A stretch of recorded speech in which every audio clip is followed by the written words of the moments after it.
बिस्मिल्लाहिर्रहमानिर्रहीम। अस्सलाम वालेकुम नादरीन, आप यूट्यूब चैनल देख रहे हैं। मैं इमरान खान हूँ। नादरीन, बड़ा शदीद किस्म का रद्द-ए-अमल आया, बड़े आफ्टर शॉक्स हैं DG ISPR की प्रेस कॉन्फ्रेंस के, और बहुत सारे लोग सर पकड़ के बैठ गए हैं। यानी जो लोग जमहूरियत में मानते हैं, जो लोग आज़ाद सहाफ़त में मानते हैं, या बहुत सारे ऐसे लोग जो फोर्सेस का हिस्सा रहे हैं, वो भी सर पकड़ के बैठे हैं। मेरी जिससे भी बात हुई उन्होंने कहा यार ये तो हम कभी एक्सपेक्ट ही नहीं कर रहे थे कि इदारा इस लेवल तक जा सकता है या इस लेवल तक नफ़रत फैल सकती है, या कम से कम DG ISPR के लेवल का एक जर्नैल बैठ के इतनी पोलिटिसाइज किस्म की प्रेस कॉन्फ्रेंस कर सकता है। अब रद्द-ए-अमल भी उतना ही शदीद आ रहा है, बड़ा ज़बरदस्त रद्द-ए-अमल आ रहा है। पाकिस्तान तहरीक इंसाफ की जानिब से रद्द-ए-अमल आया।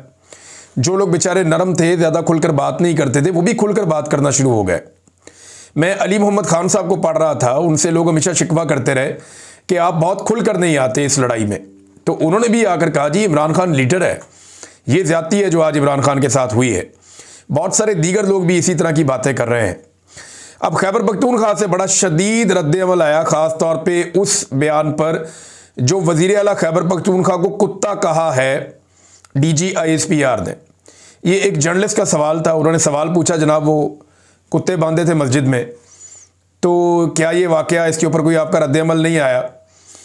तो असल में तो बात ये नहीं थी।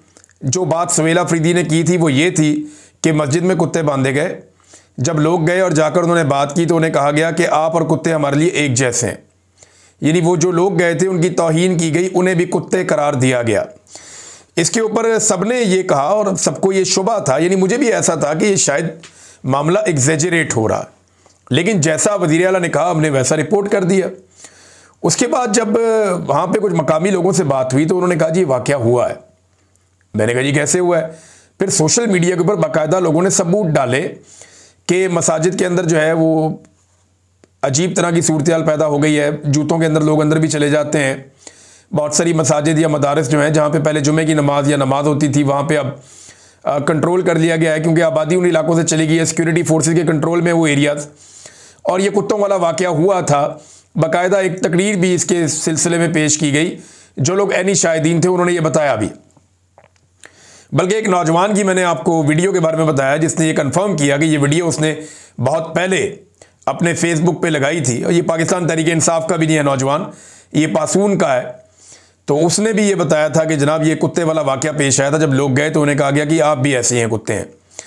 अच्छा, हमें इस बात पे यकीन नहीं आ रहा था कि फ़ौजी जो है वो एक फ़ौजी ऑफिसर लोगों को कुत्ता कह सकता है, लेकिन वज़ीर आला को बदकिस्मती से सच्चा साबित कर दिया DG ISPR ने, वज़ीर आला को ही कुत्ता कहकर। यानी DG ISPR या फ़ौज के बारे में एक ये मार्जिन जो लोगों के दिमाग में था कि ये किसी को कुत्ता नहीं कह सकते, वो DG ISPR ने अपने मुंह से कुत्ता का लफ्ज़ इस्तेमाल करके एक वज़ीर आला के लिए जो अवाम का मुंतखब नुमाइंदा है, जो वोट लेकर आया है, जिसने पूरी एस्टेब्लिशमेंट के ख़िलाफ़ इलेक्शन लड़ा है, जिसने, यानी एस्टेब्लिशमेंट तो पूरी की पूरी जो मिलिट्री एस्टेब्लिशमेंट है वो खैबर पख्तूनख्वा में PTI के साथ थोड़ी थी, वो तो दूसरी जमातों के साथ थी। लेकिन इसके बावजूद पाकिस्तान तहरीक इंसाफ अगर इलेक्शन जीती है तो लोगों ने PTI को वोट दिया एस्टेब्लिशमेंट के खिलाफ। अब उनकी तौहीन हो गई है। अब इसके ऊपर बड़ा सख्त रद्द-ए-अमल आ रहा है और शदीद तरीन गम गुस्सा है कि वज़ीर आला को कुत्ता कहा गया, हालांकि वो करोड़ों लोगों के नुमाइंदे हैं। अब माफ़ी का मुतालबा किया गया कि जनाब माफ़ी मांगे इस मामले पर। तो क्या माफ़ी मांगेंगे? एक तो ये साबित कर दिया वज़ीर आला ने जो कहा था वो ठीक कहा था, DG ISPR ने उसको ठीक साबित कर दिया कि ये कुत्ता कह सकते हैं। अब एक मैं आपको वाक़या और याद दिलाता हूँ, ये ऐसा पहली दफ़ा नहीं है कि सियासतदानों को कुत्ता कहा जाए या कोई इस तरह की हरकत की जाए। ये जब जनरल अयूब खान के दौर में मादरे मिल्लत फातिमा जिन्ना ने जब चैलेंज किया अयूब खान को और उनके खिलाफ इलेक्शन लड़ने के लिए आई, तो फातिमा जिन्ना साहिबा की बहुत ज़्यादा सपोर्ट थी। लेकिन क्योंकि उस वक्त जो मुल्क का कंट्रोल था वो अयूब खान के पास था, तो जनाब अयूब खान ने बड़े घटिया इल्ज़ामात लगाए फातिमा जिन्ना पे, उनके ऊपर बड़ी गंद उछाला और उनके बारे में अखबारात में, TV में बड़ी नेगेटिव रिपोर्टिंग करवाई। हत्ता कि खुर्रम दस्तगीर साहब हैं गुजरावाला से PMLN के, इनके जो वालिद हैं दस्तगीर साहब, इनके बारे में ये दावा किया जाता है कि एक कुतिया इन्होंने ली, एक कुतिया, और कुतिया लेके उसके गले में कुछ लोग ये कहते हैं कि एक लालटेन डाल दी, जो कि इंतखाबी निशान था फातिमा जिन्ना का। कुछ लोग कहते हैं जी फातिमा जिन्ना की तस्वीर जो है वो उस कुतिया के गले में लटका के उसको शहर का चक्कर लगवाया। ये यानी ये पुराना तरीकाकार है, ये डिक्टेटर्स ऐसे ही करते हैं। ये ऐसा पहली दफ़ा नहीं हो रहा कि किसी को कुत्ता कहा जा रहा है या इस किस्म के इल्ज़ामात लगाए जा रहे हैं। अच्छा, इसके ऊपर माफ़ी का मुतालबा किया जा रहा है। अब जब लोग माफ़ी का मुतालबा कर रहे हैं कि जनाब आप इस पर माफ़ी मांगें और आपको इसके ऊपर शर्मिंदगी होनी चाहिए, तो बहुत सारे जर्नलिस्ट और बहुत सारे सियासतदान मुंह खोल के देख रहे हैं ये कैसे हो सकता है कि एक जर्नैल माफ़ी मांगे। भाई जर्नैल ने कुत्ता कह दिया तो बस आप समझ जाएं वो कुत्ता ही है। अब आप माफ़ी का तकादा ना करें, यानी अब जर्नैल ने गलत कह दिया तो गलत ही है, अब वो माफ़ी नहीं मांग सकता कभी भी। ये मुमकिन ही नहीं है कि जर्नैल माफ़ी मांगे। तो जनाब मैं आपके सामने अमेरिका की एक मिसाल लेकर आता हूँ। अमेरिका के एक जनरल थे, जनरल स्टैनले मैकक्रिस्टल। ये अमेरिका की तारीख के फाइनेस्ट जर्नैलों में से एक है। यानी उनका जो डिफेंस सेक्रेटरी था उसने एक दिन ये कहा था कि finest warrior and leader of man in combat I ever met, कि मैं अपनी ज़िंदगी में कभी इतने ज़बरदस्त फौजी से नहीं मिला जितना ज़बरदस्त ये स्टैनले मैकक्रिस्टल है। कमाल आदमी है ये आदमी। 34 साल तक अमेरिका के लिए जंगें लड़ता रहा। 34 साल ये अमेरिकी फ़ौज के अंदर। 1976 में ये आया था, 2010 में ये गया। बड़ा ज़बरदस्त करियर था इस बंदे का। इसने कई जंगें लड़ी अमेरिका के लिए। ऑपरेशन डेजर्ट शील्ड इसने लड़ी, गल्फ वॉर इसने लड़ी, अफ़गान वॉर इसने लड़ी, इराक वॉर इसने लड़ी, और आखिर में ये अफ़गानिस्तान के अंदर जंग का हिस्सा था जब इसकी नौकरी गई। अब अमेरिकी दिफाई तज्ज़ियाकारों का मानना है कि इससे बेहतर कमांडर कम ही मिलते हैं। बड़ा शानदार जर्नैल था अमेरिका का लड़ाई के मैदान में। इस शख्स ने जो बाइडन और दीगर ऑफिशियल्स के बारे में कुछ तमस्खर अमेज़ बात कर दी, और इसके लोगों ने भी कर दी। वो बात रिपोर्ट हो गई मीडिया में, और उसके बाद इसको बुलवाया गया, बुलवाकर इससे इस्तीफ़ा मंगवाया गया, और फिर इसको नौकरी से फारिग कर दिया गया। ये बंदा देखें इतना तगड़ा था। इसके बाद 9 बड़े फौजी एजाज़ात थे अमेरिका के। अमेरिकी फौजी एजाज़ात एवं नहीं मिल जाते। बड़े बड़े 9 फौजी एजाज़ात थे और तगड़े फौजी एजाज़ात थे इस बंदे के पास। लेकिन स्टैनले मैकक्रिस्टल को, 4 स्टार जनरल को बराक ओबामा ने बुलवाया। उसने ना सिर्फ माफ़ी मांगी तहरीरी तौर पे, माफ़ी मांगने के बाद उसको उसके ओहदे से 23 जून 2010 को मैदान जंग से बुलवा के हटा दिया गया। यह है जनाब कौम। इस तरह बना जाता है सुपर पावर, इस तरह उसूल बनाए जाते हैं मुल्क के अंदर। लेकिन यहां पाकिस्तान में जो जिसको मर्जी कुछ कह ले।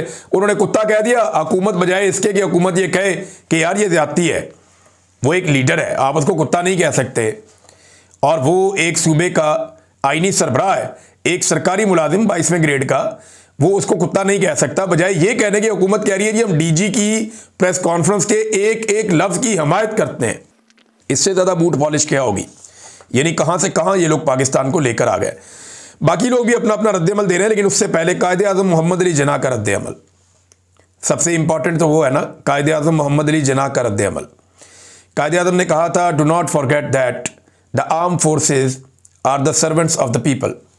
ये मत भूलना कि मुसल्लह अफवाज लोगों के मुलाजिम हैं। You do not make national policy.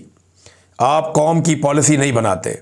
It is we, ये हम हैं, द सिविलियंस, आम शहरी या civilians, who decide these issues, and it is your duty to carry out these talks with which you are interested. अब आप ये देखें, कायदे आज़म मोहम्मद अली जिन्ना ने यह बात फौजियों को कही थी। उन्होंने कहा था जनाब पॉलिसी हम बनाएंगे, तुम नहीं बनाओगे। तुम अवाम के मुलाजिम हो और हम सिविलियंस हमेशा पॉलिसी बनाएंगे, तुम पॉलिसी नहीं बनाओगे। और तुम सिर्फ वही करोगे जो तुम्हें हम कहेंगे, या जो तुम्हें टास्क दिया जाएगा तुम उसके ऊपर काम करोगे। इधर जनाब तुम कुत्ता काम चल रहा है, उसको कुत्ता कह दिया, उसको ज़हनी मरीज कह दिया, उसको ये कह दिया। अब इमरान खान में और इनके अंदर ना एक फ़र्क भी है। इस फ़र्क को भी आपको जहन में रखना पड़ेगा। इमरान खान की बीवी को घटिया तरीन इद्दत वाले केस में डाला गया। इमरान खान की बीवी को जेल के अंदर बंद किया गया। इमरान खान की बहनों को सड़कों पे मारा गया, बार बार गिरफ्तार किया गया। उसके सारे ख़ानदान को बेगुनाह जेलों के अंदर डाला गया। फिर इमरान खान को जेल में पता चलता है कि उसकी बहन को बालों से पकड़ के घसीटा गया, जिसकी उम्र लगभग 70 साल है। भाई ऐसा आदमी तल्ख हो सकता है, रद्द-ए-अमल दे सकता है। आप जुल्म बंद करें ताकि वो आदमी अपना सख्त रद्द-ए-अमल ना दे। कोई भी गैरतमंद आदमी होगा, उसकी बहन के साथ, बीवी के साथ आप ये करेंगे, वो आपको रद्द-ए-अमल देगा। वो इस बुनियाद के ऊपर आसिम मुनीर को ज़हनी मरीज कहता है या अपने मौक़िफ़ को सख्त करता है कि उसके साथ ये चीज़ें हो रही हैं। उसने आपके साथ क्या जुल्म किया, या वो आपको क्या कह रहा है कि आप उसको ज़हनी मरीज करार दे रहे हैं? उसके दौर में तो पाकिस्तान 6% की रफ्तार से पाकिस्तान की मईशत आगे बढ़ रही थी, ग्रोथ हो रही थी। उसके बाद आप अब तक नहीं कर पाए जब से वो गया। उसने 16 अरब डॉलर से ज़ायद के ज़र मुबादला के ज़खायर रखे हुए थे कौमी ख़जाने में। आपके 14 अरब डॉलर में से 12.5 अरब डॉलर तो आपने बाकी मुल्कों के लेकर रखे हुए हैं। आपके पास तो ज़र मुबादला के ज़खायर भी नहीं है। उसके दौर में बेरोज़गारी इतनी नहीं थी, कोरोना होने के बावजूद आपने वो भी रिकॉर्ड तोड़ दिए। उसके दौर में महंगाई इतनी नहीं थी, बदतरीन हालात के बावजूद आपने तो वो भी रिकॉर्ड तोड़ दिए। पाकिस्तान छोड़ छोड़ के पाकिस्तानी बाहर भाग रहे हैं और IMF की रिपोर्ट बता रही है कि करप्शन के अंदर आपने इंतहा कर दी है। और एक और ग्लोबल रिपोर्ट आई है जो ये बता रही है कि बैड गवर्नेंस में भी आपने झंडे गाड़ दिए, आप सारी दुनिया से आगे निकल गए हैं। उस आदमी को आप ज़हनी मरीज कह रहे हैं जो आपसे बहुत अच्छा परफॉर्म कर रहा था, और आप 3 साल में टके का परफॉर्म नहीं कर सके, और आप कह रहे हैं वो जो जेल में है वो ज़हनी मरीज है। भाई उसके ऊपर आपने कौन सा जुल्म है जो नहीं किया? अच्छा, इसमें ना एक अब फैसला कर लिया गया है और ये फैसला सामने भी आ गया, लेकिन पहले बैरिस्टर गौर का जो एक रद्द-ए-अमल है वो भी देख लें। बैरिस्टर गौर का सबसे नरम रद्द-ए-अमल होता है। उन्होंने बड़े अफसोस का इजहार किया। ये वो आदमी है जो चाहता है हमेशा से कि कोई रास्ता निकले, कोई रास्ता निकले, कोई इधर से रास्ता निकला है, कोई इधर से रास्ता निकला है। मेरी एक दफ़ा बैरिस्टर गौर साहब से जब मुलाकात हो रही थी तो मुझे भी यही बात कह रहे थे कि ये जो बदअतमादी पैदा हो चुकी है एस्टेब्लिशमेंट में और PTI में, मैं चाहता हूँ ये बदअतमादी ख़त्म हो ताकि मामला आगे बढ़े, कोई साफ़ और शफाफ इलेक्शन हो पाकिस्तान में और पाकिस्तान इस दलदल से निकले। वो इस तरह पॉजिटिव सोच का आदमी है। उन्होंने कहा जी मैं हमेशा से उम्मीद करता आया हूँ कि तनाव कम और ताल्लुकात में बेहतरी आए। आज ISPR की प्रेस कॉन्फ्रेंस से मुझे मायूसी हुई। मुल्क का दिफा अहम है। PTI का बयानिया कभी मुल्क दुश्मन ना है ना होगा। रियासती इदारे और सियासी लोग एक दूसरे को ज़हनी मरीज कहें या ख़तरा समझें तो ये अफसोसनाक है। पाकिस्तान भी हमारा और फ़ौज भी हमारी है। हमने इसका अमली मुज़ाहरा किया और करेंगे। ये वक्त है कि सब एक दूसरे को तस्लीम करें, जगह दें और एतमाद के फुकदान को ख़त्म करें। मैं तमाम जमहूरियत पसंद कुव्वतों से अपील करता हूँ कि तनाव को कम करने में किरदार अदा करें। मैं अपील करता हूँ कि कुछ नॉन स्टेक होल्डर्स का तर्ज अमल PTI और इदारों के दरमियान तनाव का सबब नहीं बनना चाहिए। बानी PTI और बुशरा बीबी जेल में हैं। इनसे मुलाकातों की इजाज़त हो तो हम बेहतरी की तरफ चले जाएंगे। मुल्क तनाव और इंतशार का मुतहम्मिल नहीं हो सकता। बात उन्होंने फिर अकल वाली की है बैरिस्टर गौर ने कि तनाव ख़त्म करें, इमरान खान साहब के ऊपर पाबंदियाँ बंद करें, अदालत के ऊपर दबाव डालना बंद करें, इंसाफ और कानून होने दें, इमरान खान को जेल से बाहर आने दें, जो जुल्म और ज़्यादती है उसका सिलसिला ख़त्म किया जाए, पाकिस्तान को एक नए इलेक्शन की तरफ लेकर जाएं ताकि पाकिस्तान फड़े और फूले। इस मुल्क में बहुत पोटेंशियल है, बहुत पोटेंशियल है, लेकिन जो इस मुल्क के साथ हो रहा है गुज़िश्ता 3.5 साल में लगातार हमारा पोटेंशियल हमारे लिए नुकसानदेह बनता जा रहा है। यानी जब आप पोटेंशियल को इस्तेमाल नहीं करेंगे तो क्या होगा? लोग पाकिस्तान छोड़ छोड़ कर जाएंगे, दुनिया फ़ायदा उठाएगी, पाकिस्तान नहीं उठाएगा। ये हो रहा है। अब नाज़रीन, अलीमा खानम ने और बाकी लोगों ने कहा जी मुलाकातें हमारी बंद कर दी गई हैं, और हुकूमत ने अनाउंस किया है, बाकायदा DGSPR की बात से भी यही तासुर मिलता है कि इमरान खान साहब की अब मुलाकातें नहीं करवाई जाएंगी। ये मुलाकातें कैसे बंद करवाई जा सकती हैं? ये बैनुल-अक़वामी लॉज हैं, कुछ रूल्स हैं, उनको वायलेट कैसे किया जा सकता है? अभी हाल ही में 1 महीने के लिए इमरान खान साहब की मुलाकातें बंद कर दी गई थी। अब आइंदा दोबारा इमरान खान साहब की मुलाकातें बंद कर दी जाएंगी। मेरे पास जो इतला है उसके मुताबिक 2 बड़े कारनामे पाकिस्तान की मिलिट्री एस्टेब्लिशमेंट करने जा रही है, जिसकी बुनियाद के ऊपर इमरान खान साहब की मुलाकातों में शायद मज़ीद पाबंदी लगाई जाए। नंबर 1, अफ़गानिस्तान के साथ एक बड़ी जंग पाकिस्तान शुरू करने जा रहा है, जिसके इमरान खान साहब मुखालिफ हैं, और वो फिर बयानिया इमरान खान साहब का चलता है, दूसरी तरफ चलता नहीं है। और दूसरा जो है वो गज़ा के अंदर फोर्सेस भेजने का मामला, क्योंकि डोनाल्ड ट्रंप ने भी कहा है कि अगले मरहले पे अब काम शुरू होने वाला है। अब जब गज़ा में फ़लस्तीनियों को गैर मुसल्लह करने के लिए इस्लामिक फोर्सेस जाएंगी तो उसमें पाकिस्तानी फ़ौज भी होगी, इस पर रद्द-ए-अमल भी आएगा। तो इन मामलात के लिए वो चाहते हैं कि जी इमरान खान साहब को कुछ अरसे के लिए दोबारा से आइसोलेट किया जाए। लेकिन इमरान खान साहब की बहनें कह रही हैं जी हम तो आएंगे, हम तो हर जगह पर आएंगे, हम आकर पूरी कोशिश करेंगे इमरान खान साहब से मुलाकात करने की। फिर अलीमा खानम ने कहा कि नौरीन न्याजी पर होने वाले जुल्म का जब इमरान खान को बताया तो उन्होंने कहा यह सब आसिम मुनीर के कहने पर किया गया, मुझे या मेरी फैमिली को कुछ हुआ तो जिम्मेदार आसिम मुनीर होगा। ये बात सियासी नहीं है। आसिम मुनीर गवर्नमेंट का मुलाजिम है, उस पर बात करना सियासी कैसे हो गया? ये बात उन्होंने की। उन्होंने कहा जी सरकारी मुलाजिम है, उस पर बात करना सियासत कहाँ से आ गया? ये तो सियासत नहीं है, हम सरकारी मुलाजिम पे बात कर रहे हैं। दूसरा, आसिम मुनीर साहब के बारे में एक बड़ी इंटरेस्टिंग जो है वो राणा सनाउल्लाह साहब ने इंकशाफ किया। राणा सनाउल्लाह साहब ये कहते हैं जनाब कि अब नई तरमीम में उम्र की हद ही ख़त्म कर दी है हमने। आसिम मुनीर साहब अगर 20 साल मज़ीद चाहें तो वो आर्मी चीफ रह सकते हैं, बस हर 5 साल के बाद उन्हें एक एक्सटेंशन लेनी होगी और दोबारा एक्सटेंशन लेकर वो 70 या 75 साल के हो जाएं तो तब भी वो आर्मी चीफ रह सकते हैं। ये नदीम मलिक साहब के प्रोग्राम में राणा सनाउल्लाह साहब ने ये कहा है। अब अंदाज़ा कर लें कि किस किस्म का बंदोबस्त कर दिया गया है। अब जो जवाब आएगा पाकिस्तान तहरीक इंसाफ का या कुत्ता कहने वाले मामले पे, वज़ीर आला खैबर पख्तूनख्वा का ये 7 दिसंबर को एक जलसा करने जा रहे हैं पेशावर में। इस जलसे के हवाले से उन्होंने एक वीडियो पैगाम भी जारी किया है। ये जो जलसा है ये बड़ी अहमियत इख्तियार कर गया है क्योंकि वज़ीर आला को कुत्ता कहा गया, उसके बाद ये पहली मरतबा पब्लिक के सामने आ रहे हैं और आकर वहाँ बात करेंगे। तो देखते हैं कि इस जलसे के अंदर वज़ीर आला किस तरीके से इस मामले को रिस्पॉन्ड करते हैं। नाज़रीन, मीडिया आज बड़ा मजबूर था बेचारा। मीडिया को इंस्ट्रक्शन थी बड़ी सख्त कि ये इन चीज़ों में बात नहीं करनी, ये वाली बात नहीं दोहरानी, इस तरफ को नहीं जाना। तो मैं ये देख रहा था कि मीडिया वाले ख़ास तौर पे वो मीडिया वाले जो बेचारे एनालिसिस करते हैं, यहाँ भी बंदोबस्त किया गया कि एनालिसिस के लिए वो लोग टीवी पे बैठे हैं आज के दिन में या उनको ज़्यादा मौका दिया जाए जो एंटी इमरान खान है।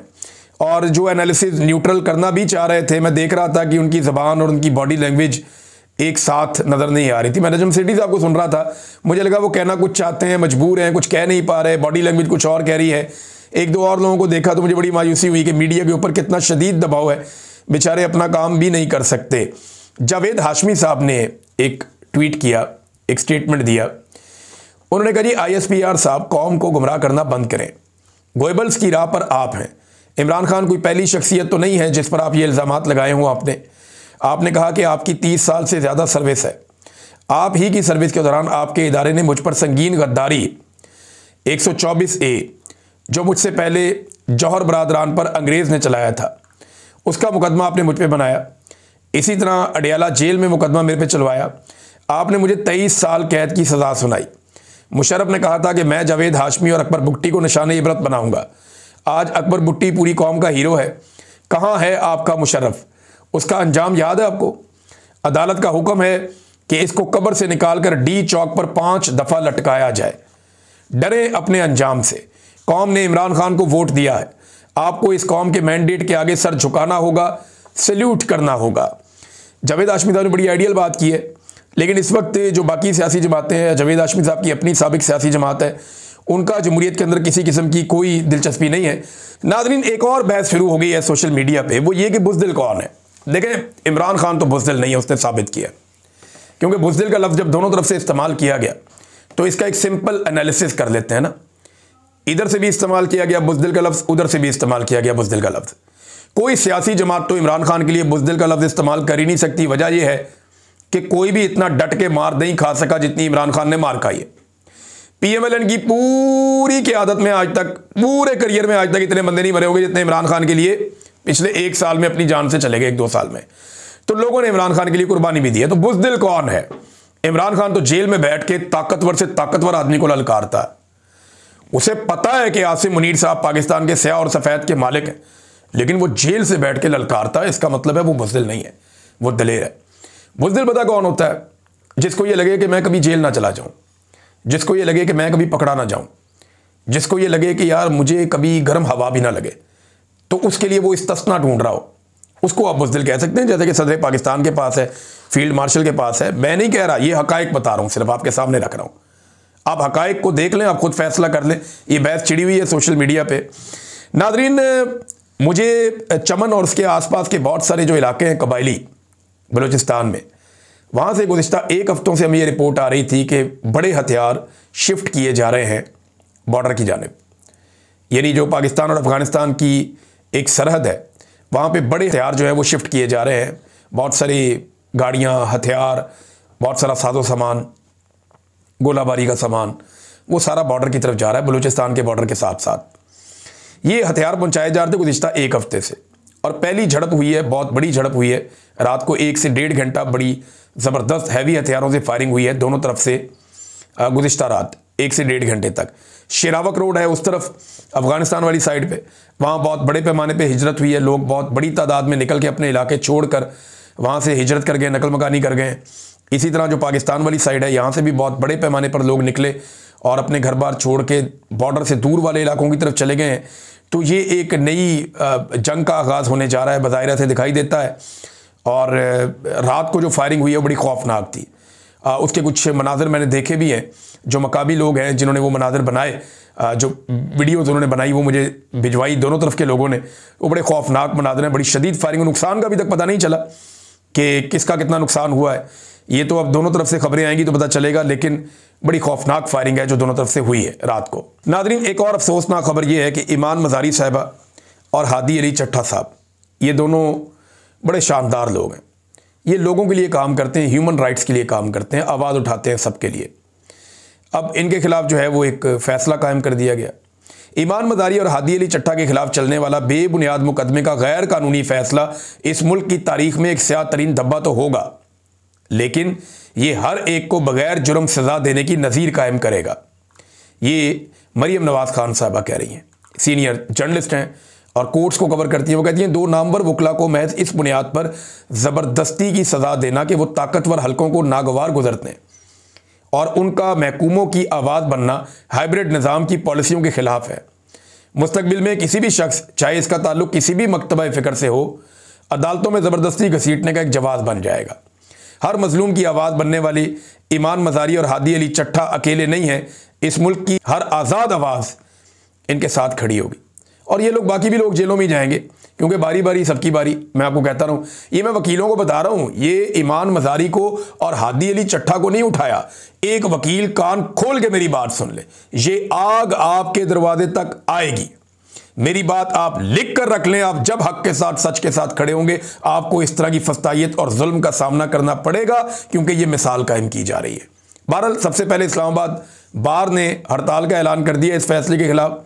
अब देखते हैं क्या होता है। अब तक के लिए इतने, अपना ख्याल रखिएगा, अपने इस चैनल का भी। अल्लाह हाफ़िज़।